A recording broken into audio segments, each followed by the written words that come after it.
Responde en el periódico creo yo que como a los 2 días y dice que va a entablar o que ya entabló acciones legales, pero lo cierto es que dijo un montón de cosas que aparentemente son verdades que nadie se atreve a decir. Pero justamente a eso es a lo que voy, es decir, los guatemaltecos pasaron la semana anterior hablando más sobre estos videos escandalosos que sobre el problema de fondo, ¿verdad? Porque al final de cuentas, si este señor de manera deshonesta hace estas situaciones, pues eso quedará en él, en su dignidad, en su vida privada, en su vida familiar, pero lo que no queda es el tema del interés del ICS, ¿verdad? Entonces es importante regresar al problema que da origen a esto y es si era constitucional o no tomar el ICS, ¿verdad? Eso hay que dilucidarlo ahí.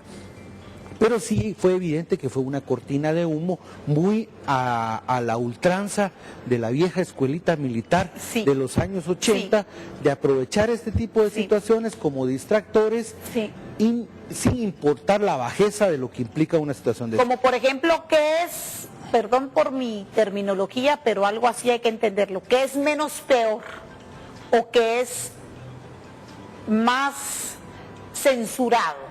Lo que dice José Rubén Zamora en 10 o 15 páginas del periódico El Periódico, que están viendo pinceladas ustedes en este momento, amigos oyentes, en la pantalla, o el escándalo de que el señor Mayén, si lo volvemos a poner algo de ese video en pantalla, esté teniendo este tipo de actitudes que no son para nada éticas ni profesionales. Por eso es lo que lo importante aquí es, bueno, ese video, ese escándalo es reprochable, ¿verdad? Y dejémoslo a un lado, centrémonos en el tema nuevamente del Instituto Guatemalteco del ICS, qué sucedió, qué va a pasar, hacia dónde vamos ahí.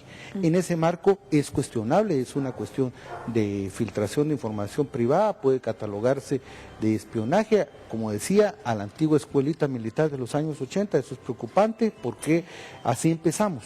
¿Régimen militar instaurándose?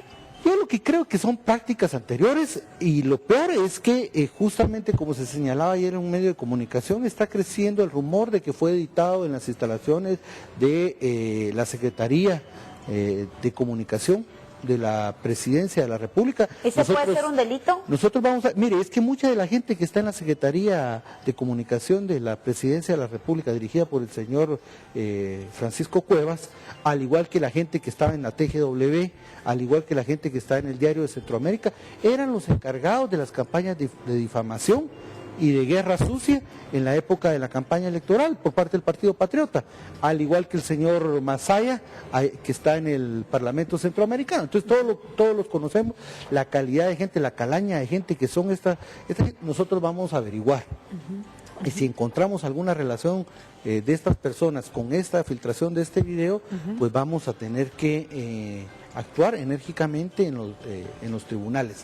Pero seguidamente a esta situación, a este video y todo, justamente se estaba dando la publicación de un suplemento de alrededor de 10, 12 páginas en el diario El Periódico, en el que hay acusaciones muy fuertes en contra de la vicepresidenta de la República, acusaciones que básicamente lo que llevan es a cuestionar el enriquecimiento paulatino que ha tenido la vicepresidenta Roxana Valdetti en los últimos años, y entonces hace una cronología más bien de cómo, cuáles eran los orígenes de la vicepresidenta en la colonia 1 de Julio. Que no es pecado. Que no es pecado. Que el origen sencillo de cualquier persona no es pecado. Es, ¿verdad?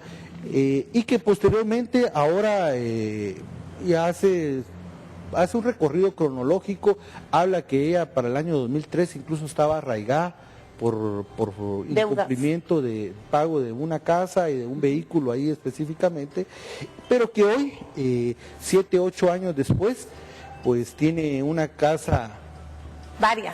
tiene varias. En el puerto, valorada en más de $500,000, tiene una casa en carretera El Salvador. Hay una acusación de una diputada del Congreso en el que también tiene un helicóptero, que tiene una finca en Tecpan, que tiene caballos pura sangre, y entonces empieza a verse si este nuevo estatus económico de la vicepresidenta es acorde con sus ingresos. con los ingresos que ella ha tenido durante los años. Esta situación se da, pasa esta cuestión, la vicepresidenta sale aclarando y diciendo de que ella pues es empresaria y que ha acumulado esto lícitamente.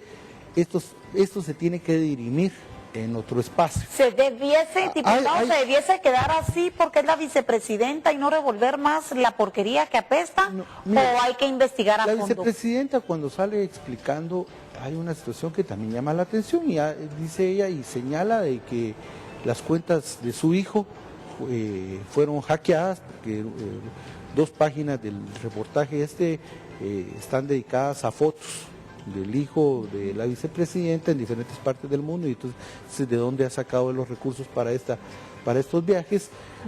Vea, independientemente de esta situación, es una denuncia pública que habría que hacer. Hay que preguntar si el MP va a iniciar investigaciones de oficio o no, pero estamos en un marco, creo yo, en el que se está utilizando artimañas del pasado, y eso es complicado, ¿verdad? Porque luego del descrédito político y de la convulsión, posteriormente viene la violencia política, y ojalá que no regresemos a esas prácticas del pasado. Nosotros creemos de que debe de dilucidarse en ese mismo marco de escándalos que se estaba dando sobre el posible enriquecimiento ilícito de la vicepresidenta. También surge el tema de las acusaciones de genocidio que hacen en contra del presidente de la República por parte de un excaivil, ¿no? O un excomisionado militar o ex especialista del ejército que estaba prestando sus servicios justamente cuando el mayor Otto Pérez, alias Tito Arias, en el destacamento de Bizán, era uno de los 2 responsables de la Fuerza de Tarea Gumarcaj, que tenía sus operaciones en el área de Quiché, y básicamente en el área Ixil, y se da esta declaración donde el ex especialista dice que él escuchó y vio al mayor y a una videoconferencia Otto Pérez dar este tipo de expresiones. El presidente, lejos de desmarcarse de esa situación que se está prácticamente dilucidando en un juicio, él se involucra, lo cual creemos nosotros que es un error político, es un error mediático, es un error estratégico por parte del presidente de la República, involucrarse en una situación que se está dilucidando en un tribunal y en un juicio histórico para las víctimas de estas violaciones a derechos humanos. Y entonces él sale de una manera muy enérgica a tratar de desvanecer o desmentir esto, poniendo en entredicho la independencia de poderes.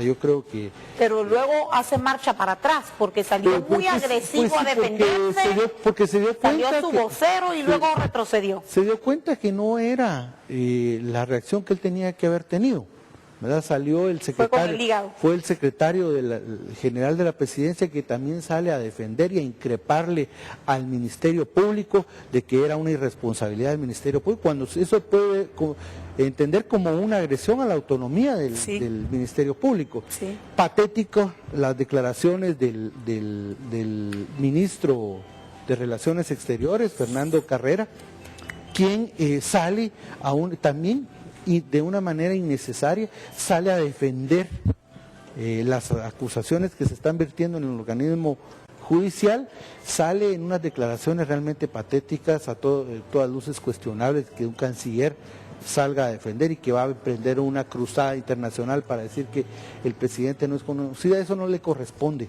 a un canciller, ¿verdad? Más bien nos recordó esas actitudes salameras y lisonjeras por parte de los funcionarios en defensa de quien en ese momento es presidente. Eso no lo tiene que hacer un canciller. Cuestionable también la actitud de la fiscal, Claudia Paz, de haber ido a casa presidencial bajo el pretexto de que estaban discutiendo temas de seguridad, pero todos sabemos que ella llegó a bajar los ánimos del presidente.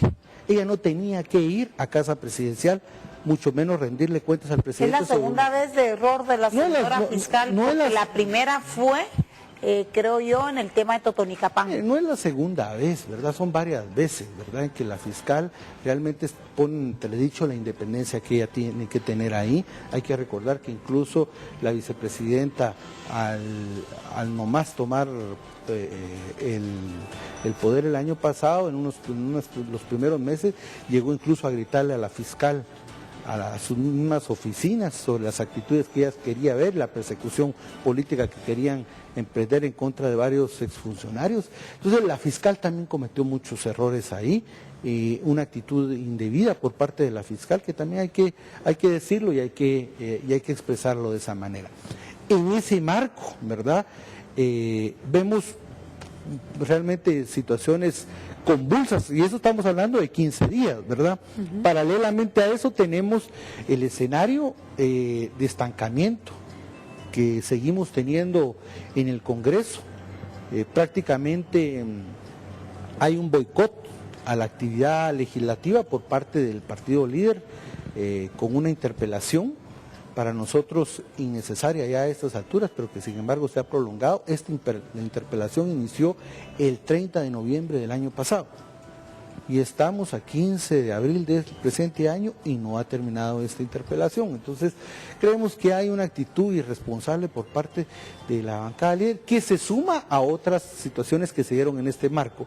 Ellos empezaron a mover a supuestas organizaciones sociales que impidieron 2 días consecutivos el ingreso de diputados al Congreso de la República, ¿verdad? Entonces se tuvo situaciones muy convulsas, ¿verdad?, muy complicadas. En ese marco también se dio los acontecimientos aquellos de los desalojos de los vendedores de las áreas del Parque Central y del Mercado Central por parte de la Policía Municipal de Tránsito, es decir, generando mucha convulsión en los alrededores del Congreso, que impidió que se pudiera entrar a conocer y legislar. En ese mismo marco de lo que ha ocurrido estos 15 días, se dan los hechos estos lamentables en la mina San Rafael, ¿verdad?, en el que la gente, por querer expresar su derecho a oponerse a una explotación minera, pues es reprimida por las fuerzas de seguridad en plena defensa de los intereses de la minera, de una manera indebida.